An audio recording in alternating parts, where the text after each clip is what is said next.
രണ്ട് പീഡന കേസുകളിൽ മുൻകൂർ ജാമ്യവും അറസ്റ്റ് സ്റ്റേയുമായി സുരക്ഷിതനായി നിന്ന രാഹുൽ മാങ്കൂട്ടത്തിൽ അപ്രതീക്ഷിതമായാണ് അറസ്റ്റിലാകുന്നത്. ഒരാഴ്ച മുൻപ് കിട്ടിയ മൂന്നാമത്തെ പരാതി അതീവ രഹസ്യമായി സൂക്ഷിച്ച പോലീസ് അറസ്റ്റിന് കളമൊരുക്കി. നിയമവിരുദ്ധമായി ഒന്നും ചെയ്തിട്ടില്ല എന്ന എപ്പോഴത്തെയും പോലെ ആവർത്തിച്ചുകൊണ്ടിരുന്ന രാഹുൽ മാങ്കൂട്ടത്തിൽ മൂന്നാമത്തെ കേസിൽ റിമാൻഡിലായപ്പോഴും കോടതിയിൽ ജാമ്യം കിട്ടുമെന്ന് കരുതി കാണണം. പക്ഷേ കോടതിയിൽ നിന്ന് പാലക്കാട് MLAക്ക് തിരിച്ചടിയാണ് ഇന്നുണ്ടായത്. ലൈംഗിക പീഡന കേസിൽ തിരുവല്ല മജിസ്ട്രേറ്റ് കോടതി ജാമ്യം നിഷേധിച്ചു.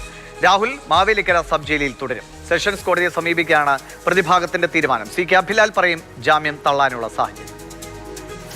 ക്രൈംബ്രാഞ്ച് കേസ് 100/2026 ബലാത്സംഗത്തിനും ഭീഷണിക്കുമെതിരായ വകുപ്പുകൾ ഉൾപ്പെടുത്തിയ കേസിലാണ് രാഹുൽ മാങ്കൂട്ടത്തിന് നിയമപരമായ തിരിച്ചടി ഉണ്ടായിട്ടുള്ളത്.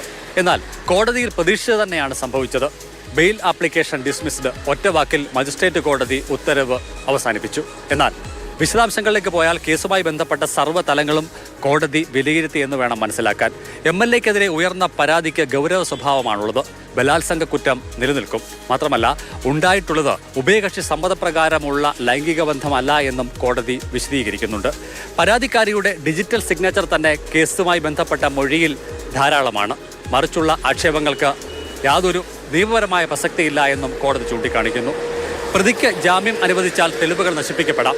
ഒപ്പം തന്നെ പരാതിക്കാരിയുടെ ജീവന് തന്നെ ഭീഷണി ഉണ്ടാകുന്ന സാഹചര്യത്തിലേക്ക് കാര്യങ്ങൾ എത്തിയേക്കാമെന്നുള്ള ആശങ്ക കൂടി കോടതി പ്രകടിപ്പിക്കുന്നുമുണ്ട്. എന്തായാലും ആദ്യഘട്ടത്തിലെ നിയമ നടപടികൾക്ക് തിരിച്ചടി നേരിട്ട പശ്ചാത്തലത്തിൽ വിധിയുടെ പകർപ്പ് കൂടി ഉൾപ്പെടുത്തിക്കൊണ്ടുള്ള ബെയിൽ ആപ്ലിക്കേഷനുമായി തിങ്കളാഴ്ച പ്രതിഭാഗം ജില്ലാ സെഷൻസ് കോടതിയെ സമീപിക്കും.